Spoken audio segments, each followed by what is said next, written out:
Uh-oh. We're playing a video. Our political leaders are AWOL. Our nation is in crisis. This is all from last year. Now, more than ever, we need leaders who will defend truth, who will defend justice, who will keep us in Afghanistan, who will wear body armor while we... Yeah, that's Mo Brooks, by the way. Who will wear body armor to an event they know is dangerous. Protect life, unless you mean COVID. Protect 2A, unless you're come to this rally. Uphold law and order, unless you're going to prosecute Trump for, tax fraud. Proven conservative leader. Ugh. Fearless fighter. I don't know. If he was a fearless fighter, why was he wearing a vest? Right? He wore a vest.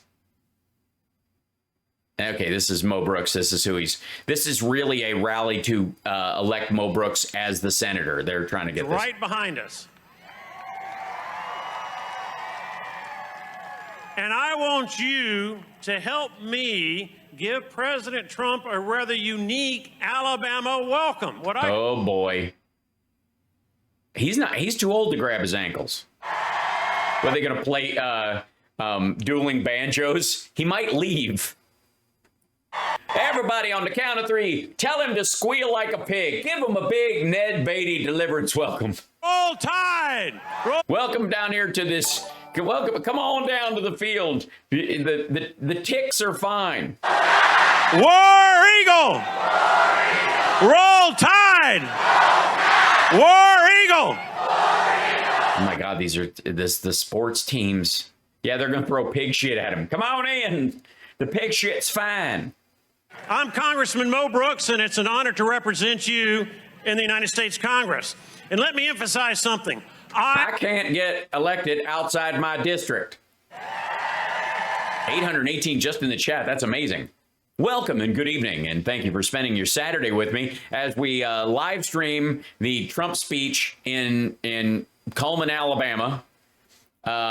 This is he's in a field at the Polk Family Farms because all the venues in the big cities, I guess they had rules about masks and whatnot. So, no, I didn't want to pause that. I just want to, let's see what he's saying. Louder, let President Trump know. Are you proud to be an American too? Yes, I am. I'm proud to be an American. I'm a proud American. I love America. It's my country. I love it. Yes. I mean, I think Trump's an asshole and he was a waste of time and a terrible president, but I am still, even in spite of his presidency, I'm proud of it. As a matter of fact, that it's a sign of a functioning democracy that you can occasionally elect a complete moron and still make it. Well, let me talk about America for a moment. America is going to be footing the bill for every COVID case that's in this crowd tonight. In world history, by any measure. We have the strongest economy and gross domestic product in world history. We have the greatest military capability in world history. We don't anymore? What are you saying about the military? You say the military just gave up the fight? Did the gear only work when Trump was president? Is he some sort of magic gem? We are great because the king and the land are one. The king... years, their fortunes, and yes, sometimes their lives for freedom, for liberty, for constitutional principles that have combined to make us the greatest nation in world history. And let me underscore those who have sacrificed their lives. Over 1 million Americans have sacrificed their lives beginning in the Revolutionary War to the current day, defending us and our liberty and freedoms, but also defending the underprivileged nations around the globe. I'm proud to be an American. As am I. What's your point? Let's talk for a moment about those principles that have made us the greatest nation in world history. Okay.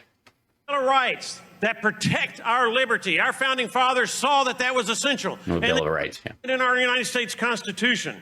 And that Bill of Rights is based on a relatively simple principle that while a government can be our best friend, it can also be our worst enemy.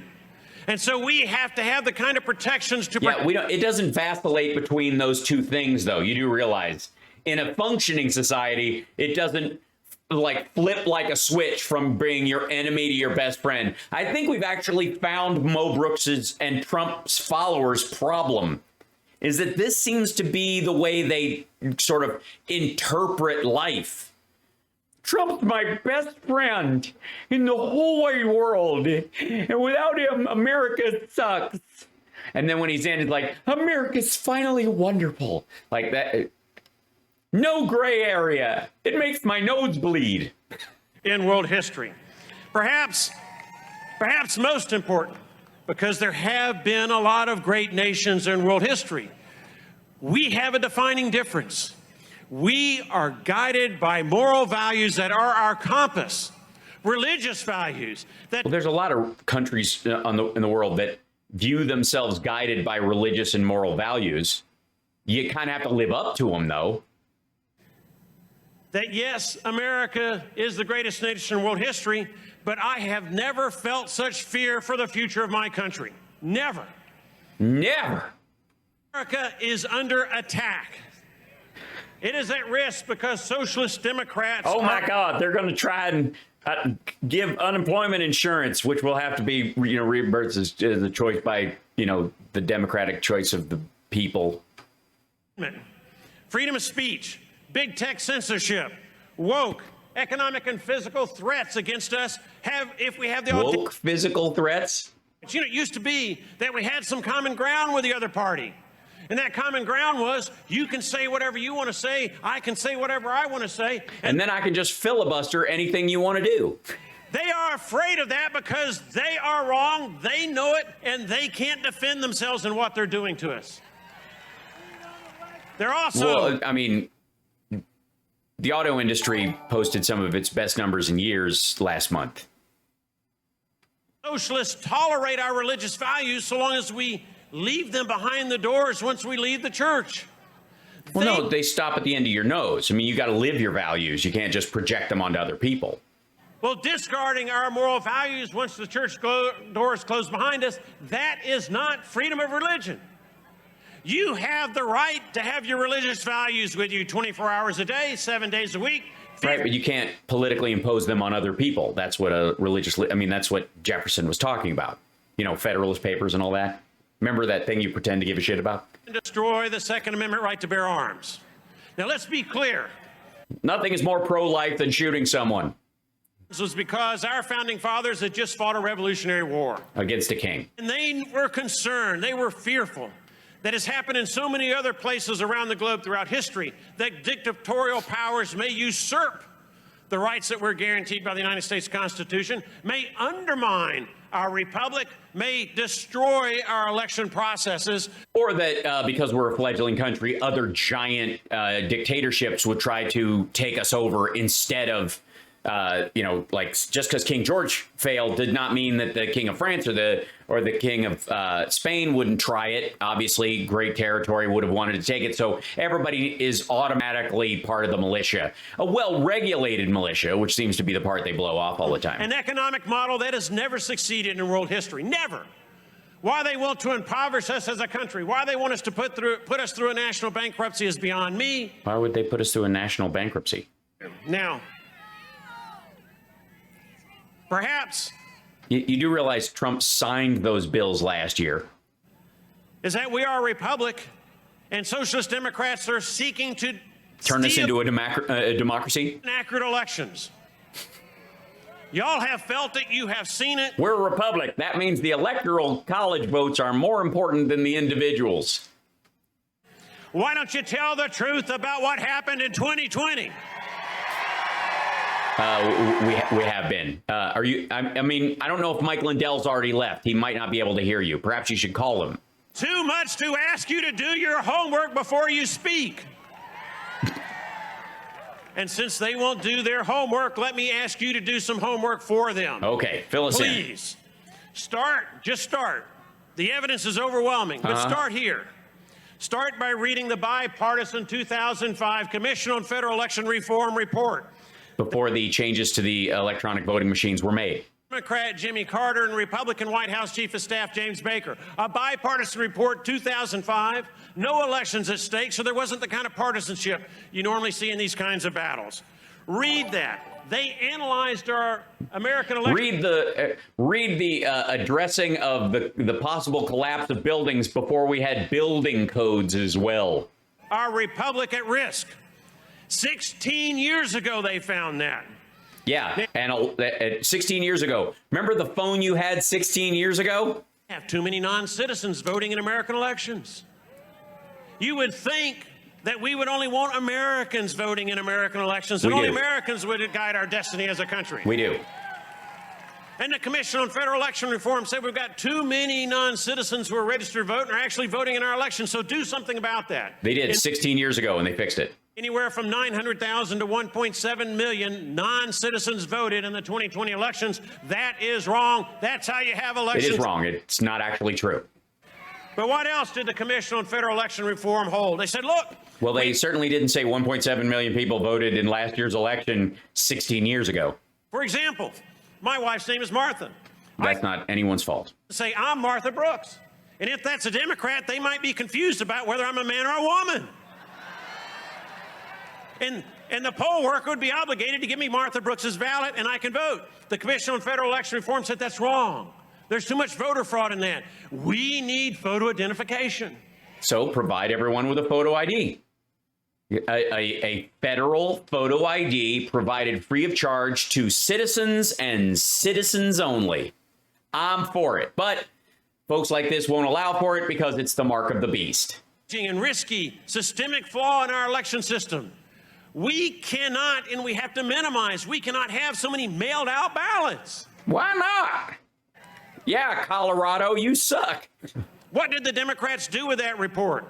Well, they used it as a game plan, as a playbook in 2020 to engage in massive voter fraud and election theft never before seen in the United States of America. And it was never before seen before that or during it.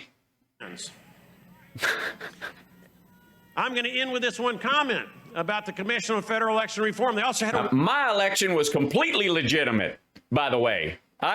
Trump won Alabama and I won my race because that was legit. Everywhere else was fake. Losers will be declared winners. Well, duh.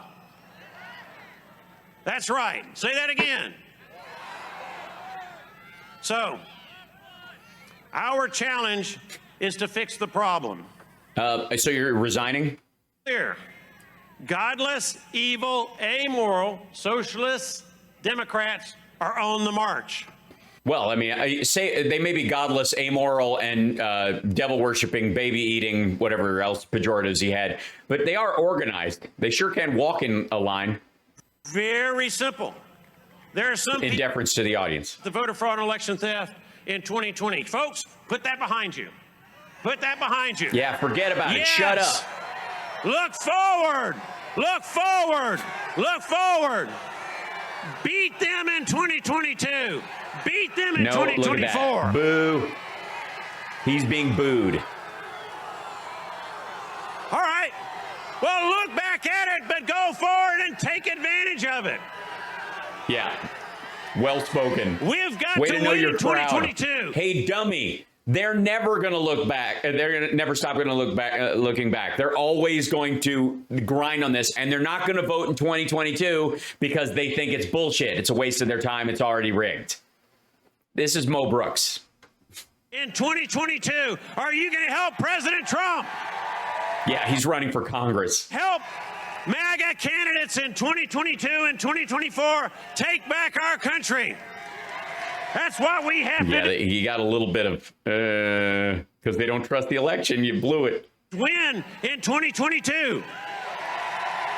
Will you help President Trump and MAGA candidates win in 2024? You've already asked him that, and they're on the fence, really. But let me be clear, we're fighting a two-front war. Of course you are. You're fighting the Democrats, who are, vicious, baby-eating, Satan-worshiping something or others. And then, of course, rhinos, which are vicious, baby, I don't know, chewing. They just gnaw on them. They don't eat them. We've got a two-front war. Remember how our ancestors have sacrificed. Uh-huh. It is our turn to sacrifice. Is it? Are you going to ration gas?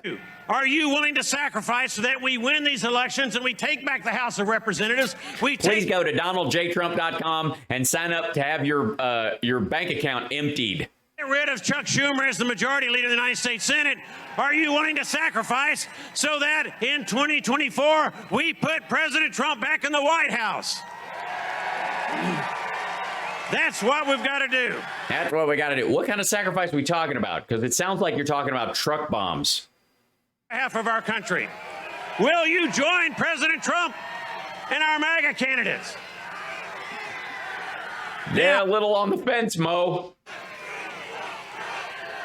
Trump, Trump, Trump, Trump, Trump.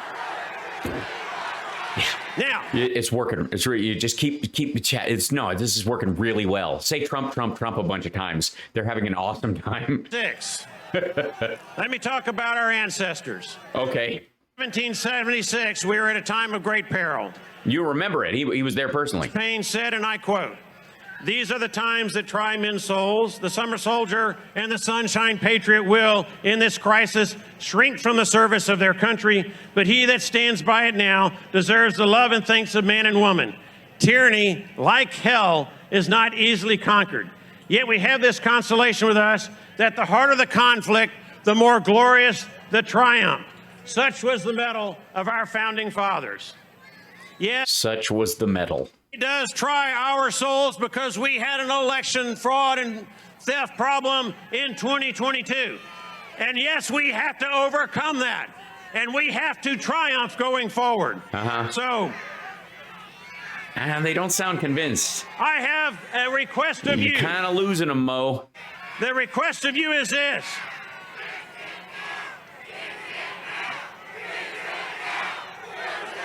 Let's do it. The Arizona recount is coming. The Arizona audit is on the way. Yeah, it totally is. Any day now. Fix it now. Fix it now. Fix it now. Now.